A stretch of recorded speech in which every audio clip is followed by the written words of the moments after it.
She was in a coma, trapped between life and death when her spirit left her body.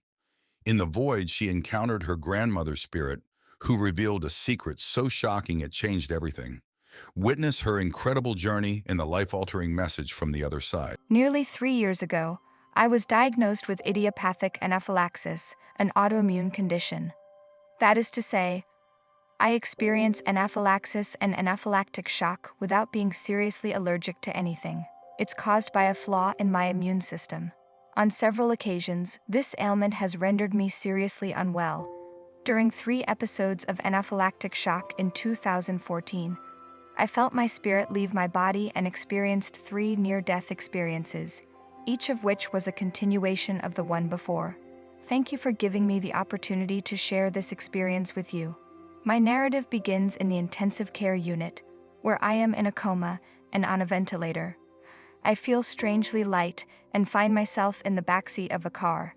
My longtime companion is driving. It's pouring outside, she's dressed haphazardly, and she's pulled over behind a canopy at a petrol station. I peek over her shoulder to check what she's writing as she's looking at her phone. "Hang on, kiddo, I'm coming." I see her writing and I share it on Facebook. Then I'm drawn back into the darkness. My mind starts to wake up, dragging me out of what feels like deep slumber and into full consciousness. When I open my eyes, I see absolute blackness and realize that what lies before, behind, above, and beneath me is a vast and incomprehensible emptiness through which I am helpless to travel. A crushing sensation pushes around and against me, even though nothing actual touches me when I move my arms. Where is all of this terrifying pressure coming from? I'm curious. The stifling environment squeezes the life out of me like a damp towel, making each breath a laborious effort. Every muscle pulls breath into my lungs and then squeezes it out. I have the impression that a very negative, weighty spiritual force is all about me. I'm alone in this place, as if no one else has ever existed, and I wonder whether I've always been in this soul-sucking purgatory. Maybe I'd imagined it all, my life and family, the entire world. Could that have been a mental place and time I'd imagined to bring some reprieve from the darkness? It was too horrible to contemplate. I'm exhausted and urge her to swallow me into her gut and keep me there so I never have to recall this dreadful place again.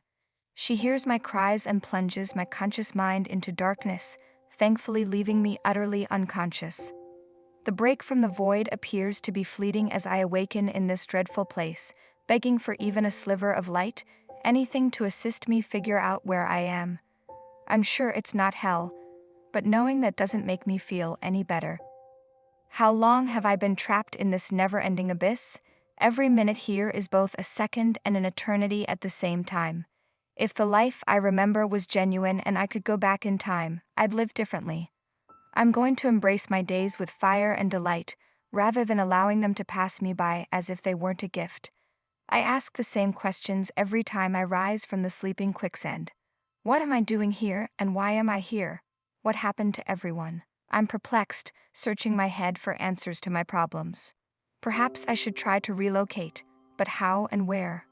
I fight to move forward, each vacillation requiring a tremendous effort, as if I were trying to move through thickening concrete.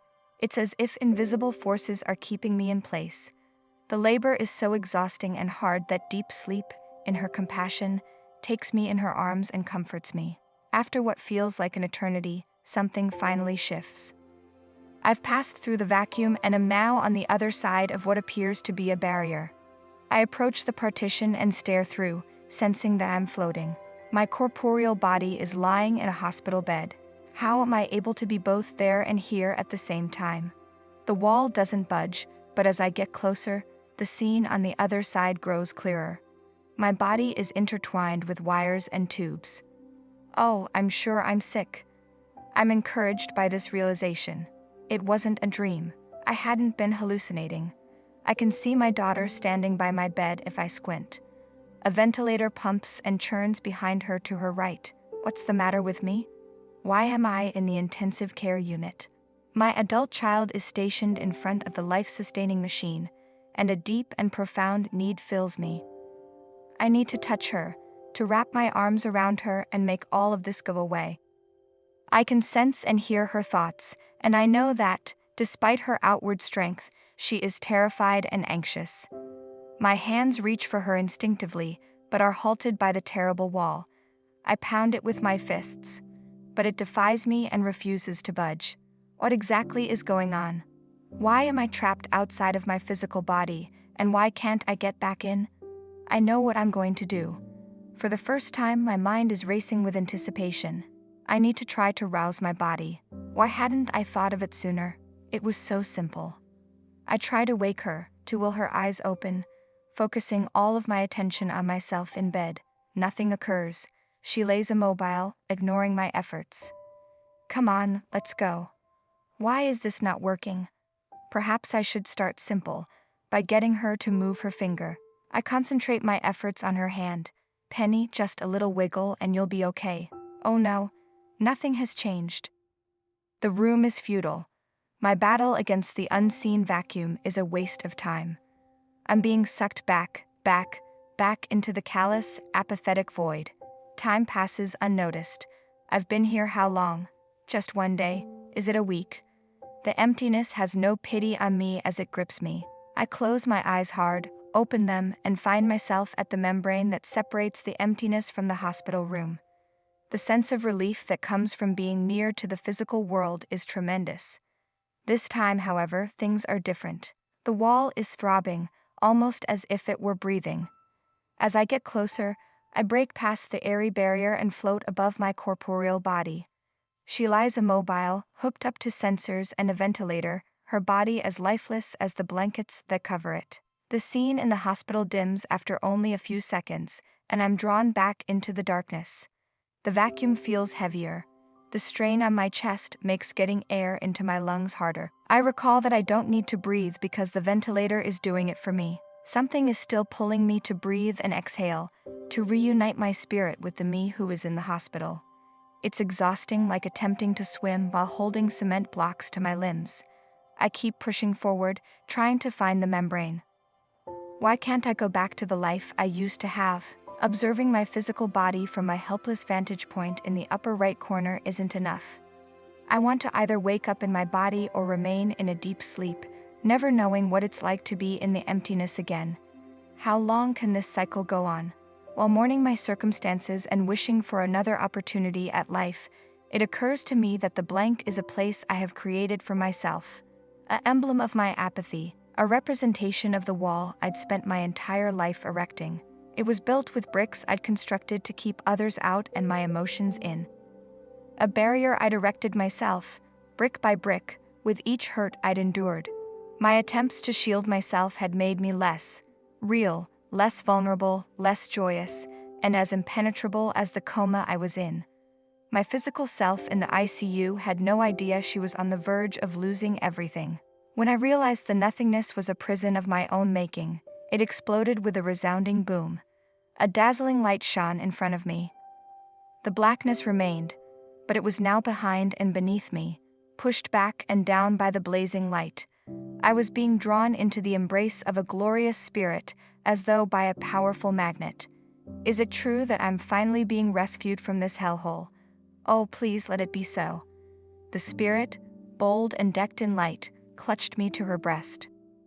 I sense her energy spinning about me like a giant funnel cloud, effortlessly holding me in the center. With one arm pulling me in closer, she thrusts forth her other arm, her fist whooshing past me toward the darkness, and lands a blow on the soulless area.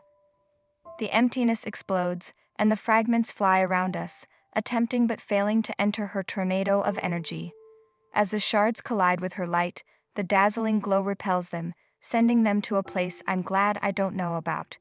The awful pressure I felt drips off me like dew from a blade of grass, and each droplet makes me lighter as it's eaten by the magnificent saving spirit.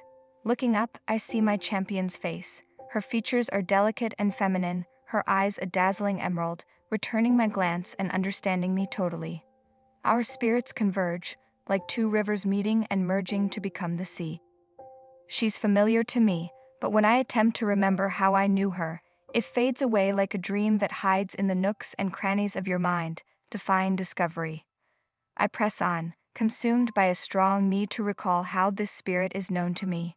My gaze is drawn upward, to her hair. her vivid red hair, unlike any I've ever seen. To call it crimson is a pitifully inadequate description, similar to calling the sun a flicker of light. Her hair is ablaze on her head. It has an energy that identifies her, one that is powerful and bold, and, in an instant, I recall her. My mother's granny. My eyes well up with tears and my heart skips a beat in my chest. She was an amazing woman in life, and that same spirit definitely followed her to where she found me. My tears poured in torrents as I laughed and cried, purging me of the sadness I hadn't realized I still carried for her passing. She hadn't passed away. No, she's more alive here than in her body. My breath was taken away by the realization. Her soft and lovely stare fully soothed me, and I melted into her arms. I felt safe for the first time in a long time. Ah, safety. When was the last time I felt untouchable by harm? What a comfort to my soul. Resting in her embrace, I allow my resonance to combine with hers, our energies entwining and enveloping us, yet each spirit remains distinct. How can I sense such unity while also feeling the distinctiveness of all that is me? Her energy does neither eat or deplete mine. Indeed, when our energies dance around us, I can feel my energy, my completeness, expanding into something so powerful and profound that it defies description. Finally, she speaks to me, but not in the way that we do here on the terrestrial plane. There is no sound, yet it may be heard. There are words, but they don't go from her lips to my ears. She speaks them directly into mine with her spirit. Calm down, dear one. My spirit accepts her advice. Her words' energy is assimilated, with each syllable bearing the intended effect. I'm relaxed and fluid. The words loved one are reduced down to their most basic elements, but they are not fragmented or destroyed. They maintain their full meaning in each tiny bit and flow through my veins like blood. The words affect me physically, emotionally, and spiritually. In that moment, I recognized her and felt her words adoring me, demonstrating that I am truly special to her. It energizes and motivates me to do more. Finally, I can see who I truly am, and it's evident that I'm far more than I ever imagined myself to be. That is new to me, and I understand it well. I feel and understand what it means to be dear to someone on a cellular level. Understanding this completely overwhelms me, and I sob in her arms. I grieve for those who are in agony, grief, or delight. I weep for all the pain I've known in my life, as well as the pain I've witnessed and felt powerless to change. I sob for the barrier I'd erected, for the isolation I'd willingly placed on myself when I was in my body. I mourn for those in the earthly sphere, for those who have lost hope and feel that there is nothing except the here and now. My heart is bursting at the seams with dread.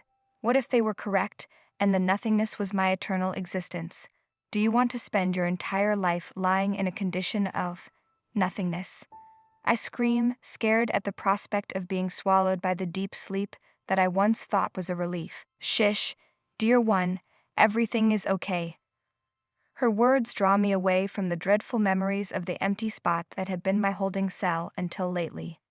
As I lay in her arms, a question arises in my thoughts, and I move to ask her, to voice the words, but the answer appears, from her consciousness to mine, as soon as the thought occurs. You are not dead, except that your body has grown obsolete and has been discarded. You are either alive in the body, in the terrestrial realm, or super alive here, or a combination of the two, as you are now, part of you there, and part of you here on the side of the spirits. Your body is near death in the hospital, and your spirit has left but not entirely. You are still tethered to it by some type of cord. If it didn't, you'd be completely here. Another question arises, and as previously, it is addressed without me having to say anything. Your awareness exists independently of your body. It is not housed or contained in the brain. It is eternal and cannot be contained within anything. It exists whether or not your physical body does. You can access it with your brain, but it isn't stored there like a component. Despite the body, consciousness lives on. You've probably heard that energy isn't created or destroyed. Rather, it just changes forms. It's true on the physical plane, and it's true here as well. It is a legal requirement. Is my consciousness eternal? Not determined by whether or not my body is alive or dead, Such a thing had never occurred to me. I imagined that even after I died, I would retain some form of physical structure that defined me. It's difficult to accept that my body is not myself. The information flows through me, billowing into completeness, and I realize that this, the way I am here, is more real, true, and correct to me than the person being kept alive in a hospital on the other side. Finally, I've realized who I'm supposed to be. I'm so preoccupied with the complexity and simplicity of everything that I don't notice my grandmother has left, leaving me floating alone in the dazzling white light. An all-powerful energy jolted me out of my thoughts, and my mental dialogue came to a halt. It seemed strange to have my mental voice silenced and my musings banished. My brain stopped thinking and went back to its usual busy work. I knew who I was with at that time. 2 words came to mind: I am. I was with the Holy Spirit of God, and I recognized him. I knew him on 3 levels: physical, spiritual, and mental. His piercing energy's white glow was unstoppable. It couldn't be turned down. It touched me and penetrated even deeper, beneath my bodily being, of which only a perception remained. His huge, white presence absorbed every part of me, delving down into my core and snatching my breath, which I didn't need because I was surrounded by his light. I exposed myself to this energy, allowing it to fill every void within me. It took up all those spaces without decreasing me in any way, because God's white energy does not take from me, but rather gives, filling us to fullness. His bright light moved with ferocious determination toward all parts of me, enveloping and infusing every cell, filling my body with an amazing warmth and vibration that brought unimaginable ecstasy to my ears, skin, and spirit. I remained intact, maintaining what was beneficial to me, while what was not beneficial seemed to have never existed. I couldn't recollect the anguish, hurt, and guilt that had once been my constant companions, and I had no desire to attempt to recall them. I witnessed my life flash before my eyes, as if I were watching a movie. I saw people I loved and people I loved who had been influenced by my love without my knowledge. The ripple effects of my good deeds in my life played out on the screen, filling me with joy. Seeing all of the good things done by others as a result of the love I'd shown them made me cry with joy. I had no concept that such insignificant gestures could result in such profound sentiments and manifestations of love. God permitted me to dwell and replay the scenes in my mind. My attention was drawn back to the dazzling white light. It permeated all the way down to my smallest cells, wrapping and filling me. I leaned back, not wanting to feel burdened by the weight of it, and at that moment, the white light moved into my neck, with such warmth that it caused me to curl inward even more. It traveled up my neck, through my jaw, and into my mouth, illuminating my tongue with the most beautiful of songs. I wanted to cover my eyes and try to keep the light from escaping, but it was a foolish idea. My eyelashes couldn't withstand the Creator's majesty. It shone through them to the outside, bouncing off the brightness that surrounded me and dashing back in. The white energy warmed my face and poured into my head, buzzing around it, lighting it up with tingling feelings and giving me a sense of floating and weightlessness.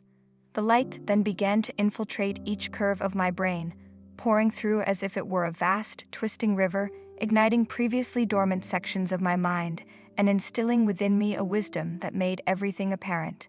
Situations that had tormented me in the physical realm were brought back to mind. The dread and misery that had imprisoned me in the agony of those offenses had vanished. In my thoughts, each reality became calm and clear. There were no words uttered, no explanations offered, to erase the wounds and disappointments, only this deep inward realization that the reality of those matters had not been what I had assumed it to be. For so long, I'd tried to fit those trials into some kind of framework to help me understand them. I had no idea that the truth would come through the powerful energy of God that filled me on this side, the side of the spirits, rather than through my beliefs or ideas. The weight of each of those pains vanished, replaced by his peace, like a tender hug from a father to a child assuring all is well. I entirely surrendered to God. He was in charge of my entire existence. His light streamed from my bones, dripped from each strand of hair, and even my eyelashes were aglow and tingling with his light and love. God was pulling me back to his core, where I had always belonged, I let myself get closer and closer to his heart. Then, all of a sudden, it was no longer exterior, but inward. The source of the dazzling light resides in the deepest recesses of my being. God's Spirit resides within me, in my heart, spirit, and soul. I felt like I was about to burst with excitement and erupt into light, the blast's rays reaching the farthest reaches of the universe. I jumped into the light, vowing never to return to Earth. Then, all of a sudden, I came to a halt. I knew I couldn't keep going down this road, not yet. I wished to stay, to reach the core of my being, but it was not to be. The light got dim and distant, and I became concerned, pleading with God, please. Please give me at least the memory of this. I'm afraid I'll lose all hope if I can't at least have that. I awoke in my hospital bed, the memories of my time on the other side still fresh in my mind. Since my NDEs, I've gone through significant changes and now see life in a completely different light. The most important lesson I've learned from my experience, and the message I need to share with the rest of the world, is that we are all connected. Life educates us, at least in Western culture, to be self-sufficient. We are born into a separatist culture from the minute we take our first breath. We construct fences and walls, both physically and metaphorically, to keep people out. As we grow older, those divisions become battles, further separating us, even from the God who created us. This freedom is perplexing and contradictory to what our spirits require and crave.